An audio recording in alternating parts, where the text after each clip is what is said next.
Hello guys, आज हम देखने वाले हैं सीडीपी से related previous year question series का ये 7वां पार्ट।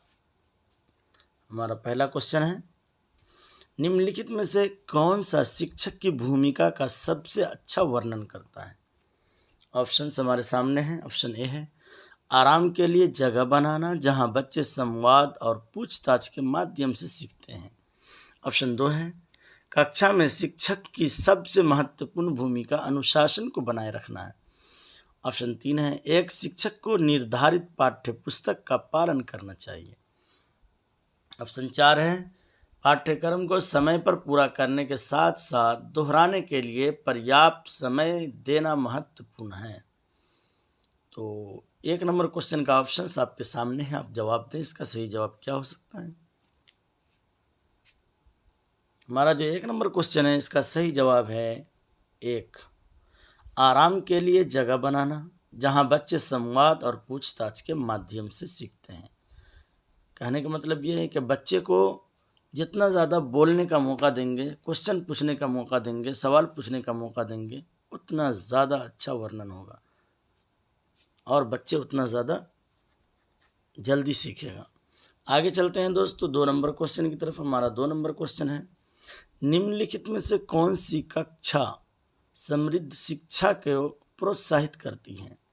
ऑप्शन 1 है पाठ्य पुस्तक सामग्री द्वारा संचालित, संरचित और योजनाबद्ध अधिगम वाली कक्षा। 2 है वो कक्षा जिसमें प्रदर्शित विभिन्न प्रकार की सामग्री बच्चों की पहुंच से परे हो ताकि सामग्री लंबे समय तक चलती रहे। ऑप्शन 3 है वो कक्षा जिसमें खुली गतिविधियां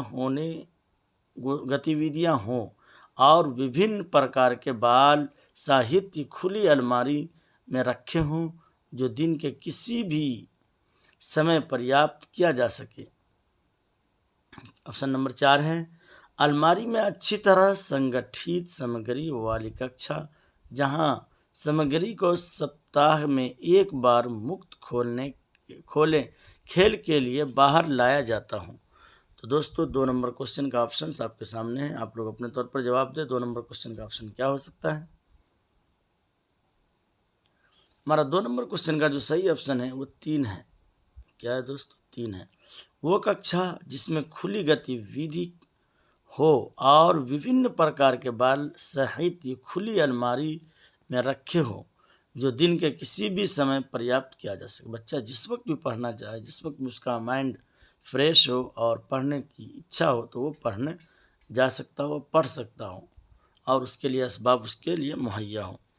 आगे चलते हैं। हमारा 3 नंबर क्वेश्चन है, निम्नलिखित में से कौन सा कक्षा में पाठ्य पुस्तकों की भूमिका का सबसे अच्छा वर्णन करता है। ऑप्शन 1 है वे संसाधन रहित संदर्भ में सबसे आवश्यक अधिगम संसाधन बनाती है। ऑप्शन 2 है वे कक्षा में उपलब्ध संसाधन और संदर्भ सामग्री में से एक है। ऑप्शन 3 है वे एक राज्य या राष्ट्र में अधिगम में एक रूपता बनाए रखती है।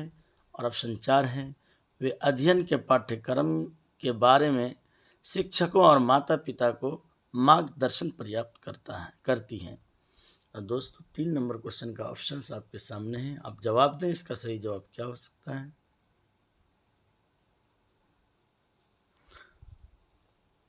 हमारा जो 3 नंबर क्वेश्चन है उसका सही जवाब है ऑप्शन ए, वे संसाधन रहित संदर्भ में सबसे आवश्यक अधिगम संसाधन बनाती है। आगे चलते हैं दोस्तों 4 नंबर क्वेश्चन की तरफ। हमारा 4 नंबर क्वेश्चन आपके सामने है, राष्ट्रीय पाठ्यचर्या फ्रेमवर्क 2005 ने अपनी समझ डैश से प्राप्त की है। ये क्वेश्चन 2005 एनसीएफ 2005 से रिलेटेड है। ऑप्शन पढ़ लेते हैं। संज्ञानात्मक सिद्धांत, ऑप्शन 2 है मानवतावाद, ऑप्शन 3 है व्यवहारवाद और ऑप्शन 4 है रचनावाद। 4 नंबर क्वेश्चन का ऑप्शन आपके सामने है, जवाब दें। इसका सही जवाब क्या हो सकता है। हमारा 4 नंबर क्वेश्चन का जो सही जवाब है वो रचनावाद है। आगे चलते हैं 5 नंबर क्वेश्चन की तरफ। हमारा 5 नंबर क्वेश्चन आपके सामने है,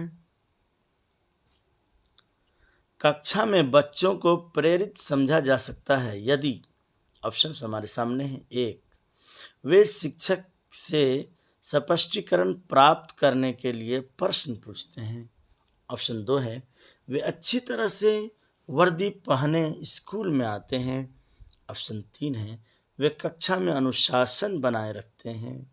और ऑप्शन 4 है, वे सभी उपस्थितियों में नियमित हैं।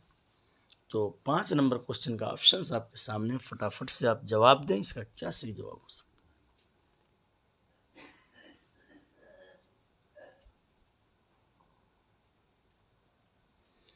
दोस्तों हमारा 5 नंबर क्वेश्चन जो है उसका सही जवाब है ऑप्शन ए, वे शिक्षक से स्पष्टीकरण प्राप्त करने के लिए प्रश्न पूछते हैं। कोई भी कन्फ्यूज़न बच्चों को हो तो वो बच्चा अपने कन्फ्यूज़न को दूर करने के लिए, उसको हल करने के लिए अपने शिक्षक से प्रश्न पूछते हैं, क्वेश्चन पूछते हैं, उसको हल करते हैं। आगे चलते हैं दोस्तों 6 नंबर क्वेश्चन की तरफ। हमारा 6 नंबर क्वेश्चन आपके सामने है। निम्नलिखित में से कौन सा बच्चों में अधिगम में सुधार करने के लिए सबसे अधिक उपयुक्त है? क्या चीज़ से रिलेटेड है? अधिगम में सुधार से रिलेटेड है। ऑप्शंस पढ़ लेते हैं। ऑप्शन ए है, शिक्षक को वास्तविक जीवन स्थितियों पर बच्चों को एक दूसरे के साथ बातचीत करने में मदद करनी चाहिए। ऑप्शन 2 है, नियमित मूल्यांकन परीक्षा आयोजित की जानी चाहिए। ऑप्शन 3 है, शिक्षक को विभिन्न उदाहरणों और चित्रों का उपयोग करके विषय की व्याख्या करनी चाहिए। और ऑप्शन 4 है, कक्षा में सभी प्रकार की शिक्षण सामग्री होनी चाहिए। तो 6 नंबर क्वेश्चन का ऑप्शन आपके सामने, आप जवाब दें, क्या सही जवाब हो सकता है। तो दोस्तों इसमें जो अधिगम में 6 नंबर क्वेश्चन है उसमें अधिगम में सुधार करने के लिए सबसे अधिक उपयुक्त क्या होगा? तो इसका जो सही जवाब है वो ऑप्शन ए है, शिक्षक को वास्तविक जीवन स्थितियों पर बच्चों को एक दूसरे के साथ बातचीत करने में मदद करनी चाहिए। एक दूसरे के साथ जब बातचीत करेगा, अपनी बातों को, अपनी भावनाओं को दूसरे के सामने रखेगा, तो इस तरह से वो बहुत सारी चीज़ें सीख सकेगा। आगे चलते हैं। हमारा 7 नंबर क्वेश्चन आपके सामने है। अनुशासन जो अधिगम वातावरण में एक महत्वपूर्ण भूमिका निभाता है, किस तरह की मदद करता है? ऑप्शंस हमारे सामने हैं।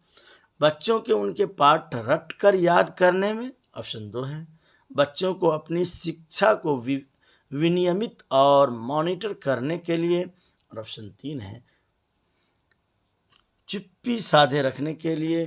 और ऑप्शन 4 है, शिक्षकों को निर्देश देने के लिए। दोस्तों 7 नंबर क्वेश्चन का ऑप्शन आपके सामने, फटाफट से जवाब दें, इसका सही जवाब क्या हो सकता है।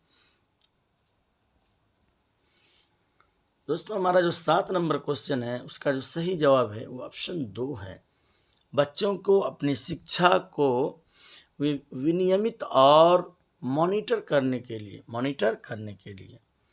तो दोस्तों बच्चा अपनी आप का जो है एनालिसिस करेगा और गौर व फिक्र करेगा कि आज हम पूरे दिन क्या सीखे हैं, किस तरह से चीज़ें हमारे सामने आई, तो इससे वो ज़्यादा सीखेगा। बहुत महत्वपूर्ण है। आगे चलते हैं 8 नंबर क्वेश्चन की तरफ। हमारा 8 नंबर क्वेश्चन, आनुवंशिकता और पर्यावरण की भूमिका के बारे में निम्नलिखित में से कौन सा कथन सत्य है? ऑप्शंस हमारे सामने हैं। 1, पर्यावरण केवल बच्चे के भाषा विकास में महत्वपूर्ण भूमिका निभाता है। 2, विकास के कुछ पहलू आनुवंशिकता और कुछ अन्य पर्यावरण से अधिक प्रभावित होते हैं। 3, सीखने और प्रदर्शन करने की एक बच्चे की क्षमता जीनों द्वारा पूरी तरह से निर्धारित की जाती है। 4, अच्छी देखभाल और पौष्टिक आहार बच्चे के किसी भी जन्मजात विकार को दूर कर सकता है। तो दोस्तों 8 नंबर क्वेश्चन का ऑप्शन आपके सामने, अब जवाब दें, क्या सही जवाब हो सकता है। हमारा जो 8 नंबर क्वेश्चन है उसमें आनुवंशिकता और पर्यावरण से रिलेटेड पूछा गया है। इसका जो सही जवाब है वो ऑप्शन 2 है, विकास के कुछ पहलू आनुवंशिकता और कुछ अन्य पर्यावरण से अधिक प्रभावित होते हैं। आगे चलते हैं 9 नंबर क्वेश्चन की तरफ। हमारा 9 नंबर क्वेश्चन आपके सामने है। निम्नलिखित में से कौन सा कथन पियाजे के सिद्धांत के अनुसार कहा नहीं जा सकता? याद रखना दोस्तों, क्वेश्चंस के अंदर जब भी नहीं हो तो उसको गौर से पढ़ना है और उसके बाद हल करना है। तो ऑप्शन हम पढ़ लेते हैं। ऑप्शन ए है बच्चे अपने पर्यावरण पर क्रिया करते हैं। ऑप्शन 2 है विकास गुणात्मक चरणों में होता है। और ऑप्शन 3 है बच्चे अपनी दुनिया के बारे में ज्ञान का निर्माण और उपयोग करते हैं।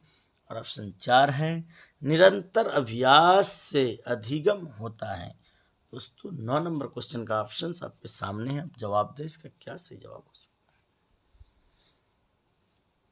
है। 9 नंबर क्वेश्चन में जो कहा गया है कि पियाजे के सिद्धांत के अनुसार कहा नहीं जा सकता, तो दोस्तों इस तरह से इसका जो सही ऑप्शन है वो 2 है, विकास गुणात्मक चरणों में होता है। आगे चलते हैं 10 नंबर क्वेश्चन की तरफ। हमारा 10 नंबर क्वेश्चन आपके सामने है। निम्नलिखित में से कौन सी पूर्व संक्रियात्मक विचार की एक सीमा नहीं है? यहाँ भी क्वेश्चन में नहीं का तज़किरा, इसीलिए गौर से पढ़ना है। ऑप्शन ए है अनुत्कर्मणीयता। 2 है ध्यान केंद्रित करने की प्रवृत्ति। 3 है प्रतीकात्मक विचार का विकास। और 4 है अहनमनीयता। तो दोस्तों 10 नंबर क्वेश्चन का ऑप्शन आपके सामने है, देखिए क्या जवाब हो सकता है सही। दोस्तों हमारा जो 10 नंबर क्वेश्चन है वो पूर्व संक्रियात्मक विचार एक सीमा नहीं है, इसके बारे में पूछा जा रहा है। तो इसका जो सही जवाब है वो 2 है, ध्यान केंद्रित करने की प्रवृत्ति। आगे चलते हैं 11 नंबर क्वेश्चन की तरफ। हमारा 11 नंबर क्वेश्चन आपके सामने है।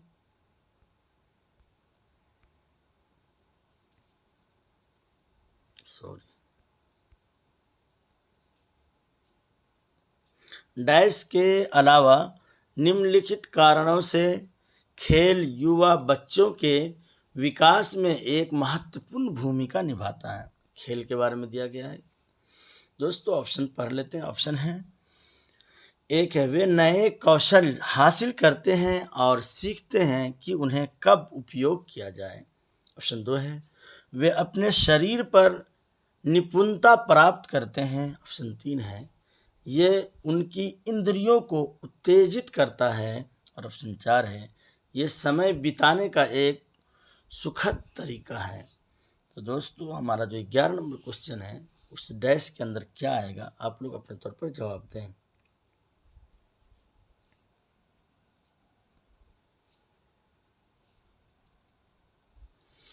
तो हमारा जो 11 नंबर क्वेश्चन है उसमें कहा गया है कि खेल युवा बच्चों के विकास में एक महत्वपूर्ण भूमिका निभाता है, मतलब 4 ऑप्शन में से एक ऐसा ऑप्शन है उसके अलावा।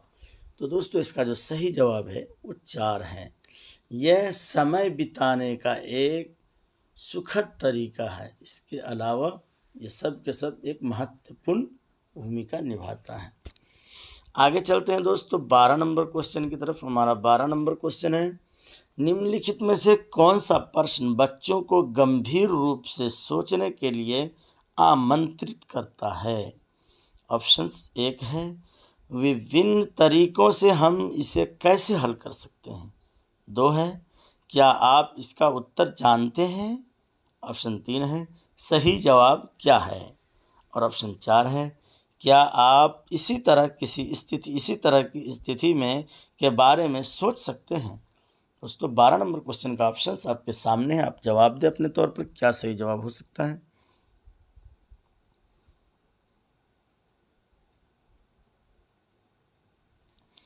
दोस्तों 12 नंबर क्वेश्चन में जो दिया गया है कि प्रश्न है कुछ, कौन सा प्रश्न जो है गंभीर रूप से सोचने के लिए आमंत्रित कर सकता है। इसका जो सही जवाब है वो 1 है, विभिन्न तरीक़ों से हम इसे कैसे हल कर सकते हैं, मतलब मुख्तलिफ़ नज़रियात मुख्तलिफ़ तरीक़ों से कैसे हल कर। कोई ज़रूरी नहीं है कि किसी भी चीज़ को हल करने का एक ही तरीका हो, बल्कि मुख्तलिफ़ पहलू हो सकते हैं। आगे चलते हैं 13 नंबर क्वेश्चन की तरफ। हमारा 13 नंबर क्वेश्चन है निम्नलिखित में से कौन सा विकल्प प्रगतिशील शिक्षा का सबसे अच्छा वर्णन करता है। ऑप्शन ए है परियोजना विधि क्षमता समूह बनाना रैंकिंग। 2 है करके सीखना परियोजना विधि सहयोग से सीखना।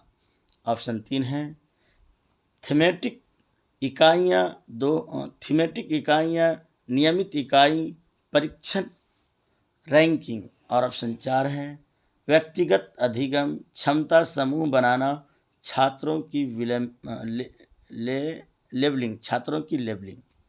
तो दोस्तों आप 13 नंबर क्वेश्चन का क्या सही जवाब हो सकता है, आप लोग अपने तौर पर जवाब दें।